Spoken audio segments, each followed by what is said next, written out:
Hi friends, आपका स्वागत है हमारे YouTube channel ITI future study में। आज हम आपको बताने वाले हैं कि CITS की काउंसलिंग की प्रक्रिया क्या है और इसके साथ साथ हम आपको बताएंगे कि CITS के लिए पिछले वर्ष में कितना कटअप था। उसके आधार पर इस वर्ष 5 या 6 नंबर ऐसे ऊपर नीचे रहता है। आज बताएंगे आपको कि पिछले वर्ष का जो है काउंसलिंग के लिए क्या क्या प्रोसेस था और क्या नहीं था। चलिए शुरू करते हैं वीडियो। सबसे पहले आप यहाँ पे देखिए, CITS 2019 counselling will be conducted in online mode. सबसे पहले तो 2020 का भी ऐसे ही ऑनलाइन कंडक्ट हुआ एग्ज़ाम। इसमें 34 ट्रेड है, NSTI ITOT मिला के 34 ट्रेड है, जो स्टेट गवर्नमेंट और सेंट्रल गवर्नमेंट के अंडर वाला कॉलेज भी है। इसमें जो है देखिए, यहाँ पे देखिए थर्ड नंबर पे क्या बोल रहा है कि the minimum AICET cutoff marks required for participating in online counselling is given below. Lower जो है lower cut off marks general के लिए 33 होता है, OBC के लिए जनरल EWS के लिए 29 होता है, और SC ST और जो PH होता है कैंडिडेट उसके लिए 20 होता है। ये मिनिमम मतलब कि सबसे कम, जिसको लोअर कट ऑफ बोला जाता है, ये सबसे कम है कि जिसका भी 33 होगा जनरल में उसका एडमिशन हो सकता है। और इसी का अगर हम बात करें तो OBC NCL के लिए भी जिसका 29 से ऊपर होगा, जैसे 30 होगा, 35 होगा, उसके बाद 45 होगा, इसका एडमिशन आराम से हो सकता है। इसके लिए कोई भी प्रॉब्लम नहीं हो सकता है। उसके बाद हम आपको बताते हैं कि ये तो मिनिमम कटअप हो गया। जो हमारा एक जेटली कटअप जाएगा, पिछले वर्ष का जो कटअप है जनरल के लिए 70 प्लस चाहिए, और OBC NCL के लिए 65 प्लस चाहिए, और SC ST के लिए कम से कम 55 प्लस चाहिए। अगर आपका इतना नंबर रहेगा तो आपका सिलेक्शन हो सकता है। और इसके बाद काउंसलिंग फ़ी का बात करते हैं अब। तो इसका काउंसलिंग फ़ी 1000 रुपया रहेगा, जो आप मोबाइल पे चूज करेंगे काउंसलिंग के लिए जगह, वहाँ पे आपको पे करना पड़ेगा। उसके बाद फिर आप काउंसलिंग के लिए जिस भी कॉलेज पे जाइएगा, आप काउंसलिंग के लिए जिस भी कॉलेज पे जाइएगा उस कॉलेज में आपका क्या बोलते हैं उसको, अगर एडमिशन हो गया तो काउंसलिंग जो फ़ी आप दिए हैं वो नॉन रिफंडेबल होगा। और आपका अगर एडमिशन नहीं हुआ तो आपका जो पैसा है वो आपको रिफ़ंड कर दिया जाएगा। उसके बाद फेज ऑफ काउंसलिंग बोल रहा है। काउंसलिंग जो है काउंसलिंग 3 बार होता है, 3 प्रक्रिया में होता है। जैसे फर्स्ट काउंसलिंग में आपको यह अभी बताएं, जैसे जनरल वालों के लिए 70 प्लस होना चाहिए, OBC NCL और EWS जनरल का 65 प्लस होना चाहिए, और SC ST के लिए कम से कम 55 प्लस होना चाहिए फर्स्ट काउंसलिंग के लिए। अगर हम आपको सेकंड काउंसलिंग के बारे में बताएं तो सेकंड काउंसलिंग के लिए 5 नंबर कम करिए, जनरल के लिए हो जाएगा 65 प्लस। चलिए, और OBC NCL और जनरल EWS के लिए हो जाएगा 60 प्लस। और यही आपका थर्ड फेज में, जिसे कि SC ST जो होता है उसके लिए हो जाएगा 50 प्लस। उसके बाद हम आपको थर्ड काउंसलिंग के बारे में बोलेंगे। थर्ड काउंसलिंग के बारे में बताते हैं। थर्ड काउंसलिंग जो है, थर्ड काउंसलिंग में आपका होता है, फिर 5 नंबर कम करिए तो 60 प्लस होना चाहिए जनरल का, और ओबीसी एनसीएल और जनरल ईडब्ल्यूएस के लिए 55 होना चाहिए, और आपका एससी एसटी के लिए जो है 45 प्लस होना चाहिए। अगर आपका इतना नंबर है तो आपका CEITS में एडमिशन आराम से हो सकता है। आगे चलिए देखते हैं। अभी जो आपका लॉगिन पोर्टल पे है, जो CITS का जो आपका साइट है, वहाँ पे आप लॉगिन करके रिज़ल्ट अपना देखे होंगे। तो वहीं पे आप जो है अपना क्या बोलते हैं, नीचे जो देखिएगा हॉल टिकट के बाद चॉइसेस ऑफ स्टडी है, मतलब कि चूजेस ऑफ स्टडी है। अगर कॉलेज चूज करने के लिए देता है वो देखिए यहाँ पे लिखा हुआ है, all eligible candidate will have to log in and select their choice of institute. जो आपका चॉइस है, आपके जो नज़दीक पड़ता है उसको आप चूज करके अपना कर सकते हैं। और उसमें होता है कि आप अगर मान के चलिए NSTI लखनऊ चूज किए, या फिर कानपुर चूज किए, तो कानपुर के लिए आपको सबसे पहले कानपुर में दिखाएगा कि आप फिटर से, अगर फिटर है तो फिटर का दिखाएगा। फिटर में आप मान के चलिए OBC है, तो OBC में कितना सीट है उसके अनुसार आपका रैंकिंग दिखाएगा, और उसमें आपका अगर टोटल फिटर में अगर 50 सीट है तो आपका उसमें कितना स्थान आ रहा है OBC में, ये दिखाएगा आपका कि आपका कितना पोजीशन है।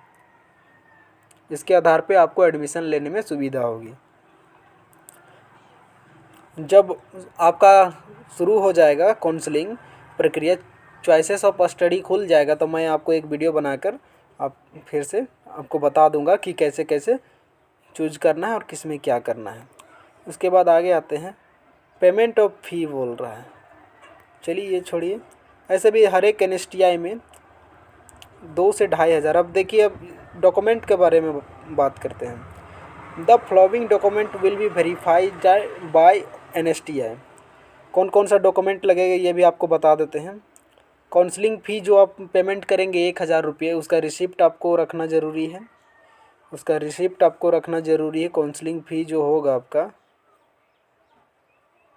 काउंसलिंग फ़ी जो है आपका, आप पेमेंट करेंगे उसका आपको देना पड़ेगा रिसिप्ट।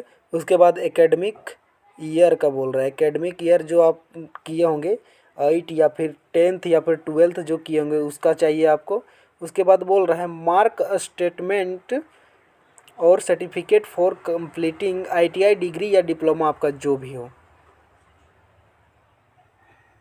ITI डिग्री डिप्लोमा जो भी हो आपका, उसका आप दे सकते हैं मार्क्स स्टेटमेंट में।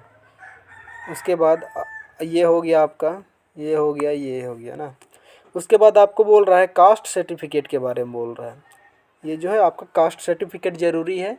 ये जनरल वालों के लिए नहीं होता है, जो जनरल EWS होता है उनके लिए मांगा जा सकता है। और जो OBC NCL होते हैं, OBC होते हैं नॉन क्रीमी लेयर के साथ में जो क्रीमी लेयर भी होते हैं, BC1 BC2 और ST SC, इन सभी को मांगा जाएगा कास्ट सर्टिफिकेट। अगर आप EWS हैं, यही जो अब जनरल कैटेगरी से इकोनॉमिकल वीकर सेक्शन में आते हैं, तो आपको EWS सर्टिफिकेट देना पड़ेगा। उसके बाद PWD सर्टिफिकेट होता है, जो आप अगर विकलांग वगैरह हैं तो उसका सर्टिफिकेट आपको चाहिए। और एक सर्विसमैन होगा जो वहाँ पे सर्विस कर चुका होगा, नौकरी किया होगा और उसमें छोड़ दिया होगा, उसके बाद जो अगर कर रहा होगा तो उसको एक सर्विसमैन में छूट मिलेगी, उसको एक सर्विसमैन का सर्टिफिकेट जमा करना पड़ेगा। और इसके साथ साथ आपको एक चीज़ और बताते हैं कि देखिए यहाँ पे लिखा हुआ है, क्या यहाँ पे लिखा हुआ है,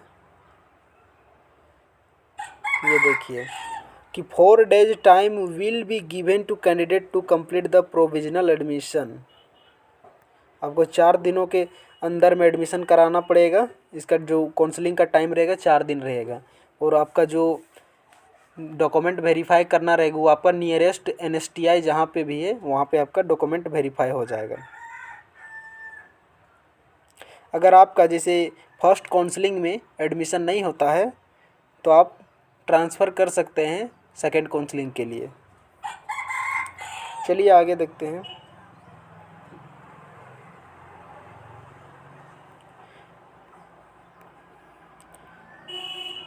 अब आपका जो आप बोलिएगा कि कितना फ़ी लगता है। इसमें मिनिमम फ़ी हर एक जगह के बात हम बताते हैं आपको। आपका जो मिनिमम फ़ी लगता है वो जनरल के लिए लगभग 3000 से 4000 रुपये लगता है। 4000 रुपये लगता है। और वही जनरल और ओबीसी के लिए 3 से 4000 लगता है। और एसटी और एससी के लिए जो है हमारा एसटी और एससी के लिए लगभग 1200 से 1500 रुपये लगते हैं।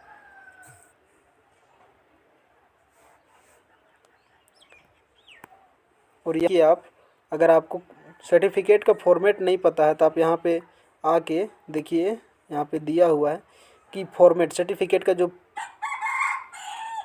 फॉर्मेट होता है, ये देखिए आप यहाँ पे देख सकते हैं। सर्टिफिकेट का फॉर्मेट दिया हुआ है, आप इससे डाउनलोड कर सकते हैं अपना फॉर्मेट सर्टिफिकेट का। सर्टिफिकेट का फॉर्मेट आप www.nimiOnlineAdmission.in से आप डाउनलोड कर सकते हैं। उसके बाद आप उसी फॉर्मेट में देख के आप बनवा सकते हैं।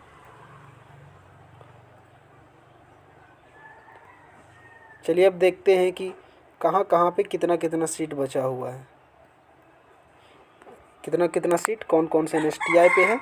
सबसे पहले एनएसटीआई में हम देखिए, जैसे देख लेते हैं कारपेंटर के लिए बस एनएसटीआई चेन्नई में 100 सीट है और एनएसटीआई हावड़ा में 25 सीट है। यही अगर आप फीटर का देखते हैं, सबसे ज़्यादा डिमांड फीटर का होता है, तो चलिए फीटर का देख लेते हैं। फीटर का देखिए 100 सीट है जो चेन्नई में है। 100 कितना है? चेन्नई में 100 सीट एनएसटीआई चेन्नई में है। 100 सीट एनएसटीआई चेन्नई में है। उसके बाद एनएसटीआई भुवनेश्वर में 50 सीट है। एनएसटीआई भी हैदराबाद में है 100। उसके बाद एनएसटीआई जोधपुर में 50 है। उसके बाद एनएसटीआई जोधपुर के बाद अगर आप बोलिएगा तो आप देख सकते हैं यहाँ पे कि एनएसटीआई जोधपुर के बाद फिर आपका हावड़ा और लुधियाना में है। लुधियाना के बाद फिर हल्द्वानी में है। उसके बाद फिर एनएसटीआई देहरादून में है 150। और एनएसटीआई देहरादून में नहीं है। एनएसटीआई मुंबई में 150 है और एनएसटीआई हल्द्वानी में 100 है। उसके बाद अगर आपको एनएसटीआई हावड़ा में 100 सीट है फीटर के लिए और एनएसटीआई जमशेदपुर में 50 है और एनएसटीआई बेंगलुरु में 50 है।